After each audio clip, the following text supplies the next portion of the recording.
Do you want to keep romance alive in your marriage? Yes? Of course, because we never dreamed of a boring married life. We all want a productive, enthusiastic marriage, but because of so many valid factors, we may leave our marriage into a boring routine. So, regardless of how long you have been married, or maybe you are still in your honeymoon, or maybe you are yet planning to get married, if you feel you need a few steps to light up your marriage a little bit, stay with me.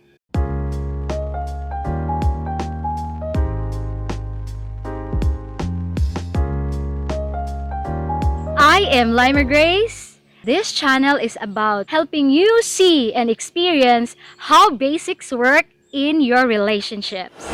Alright, let's get down to business. If you are honest enough, you would agree with me that there are times in our married life where we feel like we are just trying to get along as a couple. Marriage is not going anywhere and we are just getting used to a rut. Busy pangita kwarta, may mga bata kita ginapa-eskwela, damo mga valid nga factors. For example, if you're a pastor with a wife, or maybe a pastor's wife like me, you might seem to enjoy the ministry together. Well, that's great. But sometimes in the process, we forget to take time to look closely how to elevate our marriage experience. Why na tong daw kilig factor gani? Why na to wala na romance? Or daw parinti na lang kamo. And the worst thing is, you even become enemies. Daw ga init ulo mo kung makitaan mo siya. So here are some reminders that could take our marriage back into its vibrance. Because I believe that basic works. First, appreciate the privilege. Think of how many people wanted to get married but did not. And here you are, you found that someone could be with for a lifetime. You are married to a man or a woman of your dream. That's a privilege. Pila ka bukid gin saka mo, pila ka baha gin tabok mo, ginlangoy mo, pila ka sumbag ni tatay kag dukol ni nanay. Don't waste this privilege. So what do you think you can do about it? Action plan naton? Look at your wedding pictures. When was the last time you sat alongside and try to look and enjoy your wedding pictures? Amon na nabahaan, pero maano pa man, makitaan pa man amon mga itsura. Sa mga wedding pictures naton, makitaan naton dito, way man ko gapati sinang gaba, pero na may harambalon balang mga tao nga silang nila, purya gaba pa mga itsura ta, na in love na ta. Ano na lang ay hansubong no nga nami na mga kutista. Ako gatan ako sa wedding picture namon baw pre-gluta era pagid ako iya. Subong mga medyo nagputi-puti na kita gamay, mga dilagko na kita tiyan. Ti all the more tani reminded kita nga ay in love gid ako sa nga tao gali. So that's it. Appreciate the privilege. Billions of people are running around the world and you found someone. Second, celebrate the roles you have to play as husband and wife. Sa Bible, wala gid sang laan gamitan si Lord sang iyang paradox. Though example para ma-explain niya ang relationship sang church kag sang Ginoo, no? The Lord as head and the body as the church, as the wife. Wala niya ginagamit sa parent-child relationship. Dira lang gid sa husband and wife. Diba, nakita na to ng beauty. So, ang pamangkot mi ara bala Lord nga conditional ang iya love sa iyang church. He even gave himself to die for her.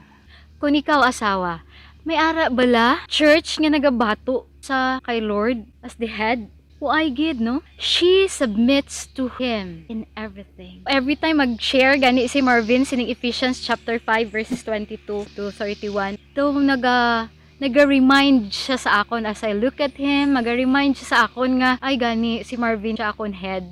Daw gusto ko magbow sa iya in respect. Ay giniisip ko siya gali ang gin-appoint ni Lord nga mahimo ko nga Lord being my husband. So sa unang panahon, sila Sarah, si Ruth, amo na tawag nila no, si Sarah tawag niya kay Abraham Lord. Yes, my Lord. So for our action plan, have you come to a point where you have respected him to a point that you said yes to a decision he made without insisting your own way, but praying for it? Just pray for it. Kung kisa masiling kita tani mapalpak ng desisyon niya para madudla siya. No, we have to support him even if at times it is against our will, but we know that he is being put there by the Lord to make the final decision in marriage. So we just support him in prayer. Or maybe you are a husband. Have you ever loved her to a point that you have given her the chance to open up, to say just anything out of her mind? And you are willing to look into her needs honestly, to understand her without judgments? Kay kung kisa masiling kita kung daw gahibi-hibi asawa ta, amo lang na ginahibian mo gid, pirmi ka gid gahibi. Tuod man gid kita nga mga asawa kon mga ano-ano lang ginahibian ta. But actually, ang mga asawa, we even cry over petty things, daw korugot sa isipon. But really, our need is to be validated. So that's it. Celebrate the roles you're called to play. Number 3 is initiate on adjustments needed. There is no such thing as perfect marriage. Only happy ones. Amo na may ginahambal ni Marvin kung may ginakasal siya. We have to know and accept that, or else we will live in frustration all our married life. Honestly, I thought ours was going to be the perfect marriage. But it just took us 3 months after our wedding to realize that there is no such thing as perfect marriage. Honestly, we both messed it all up over a tube of toothpaste. I hope I can share that story on some of my videos. So all we could do is to be happy with this journey of a lifetime with someone that God has given us. Imperfect someone, but is perfectly for us. We should always see how the Lord complements the both of us. We will just restrain ourselves when we try to change the other. So let's just focus on our circle of responsibility. For us wives, we just have to respect, and for our husbands to love us. Hindi kita yung magsugot nga amo lang ni, magmaralam kita nga wala gid nato na enjoy ang atong married life. Because I believe you are willing to initiate so many tricks, so many things with other issues in your life. So please don't leave your marriage out. Do something about it. Kay nga way ka kabalo kung asa san o lang ining lifetime nga ni. Way kita kabalo kung sino mauna, ako ba siya. So let's just enjoy. May ara ako sang actual gid nga example sini, no? Ining magidara na kita. Kung kisa ang isa sa aton bungol-bungol na, ang isa hindi na maintindihan mag-istorya, natabo na sa amo ni Marvin. Siya ang daw bungol-bungol na, ako daw hindi na daw maintindihan mag-istorya. Amo na kung mag-istorya ako sa iya, ang sabat niya most of the time sa akon, ha? Ha? Ha? Kadugan din masunggod na ko ginambalan pero siling ko lang nga amo na nga kada maistorya ko sa imo masiling ka, ha? Siling niya sa akon, sabat niya ko, hindi ko kaintindi sa istorya mo. Di na offended gid ako. Because my husband loves me, nag-adjust siya. Na-realize ko recently, mag-istorya ko sa iya. Wala na siya ha? Gaamo na lang siya sinao. Oh, may isa pa gid siya ka technique. Kunara si Tubi, ginapa-translate niya kay Tubi, masiling siya. Ano daw, Tobs? Ano ang bali mama?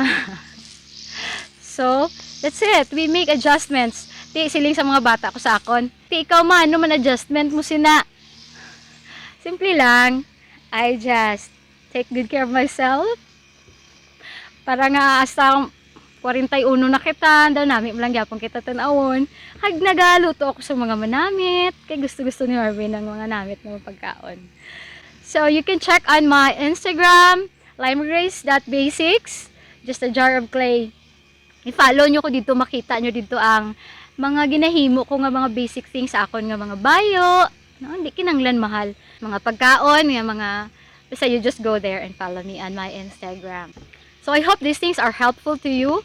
Which step is relatable to your marriage? Please leave a comment below. I would definitely appreciate it.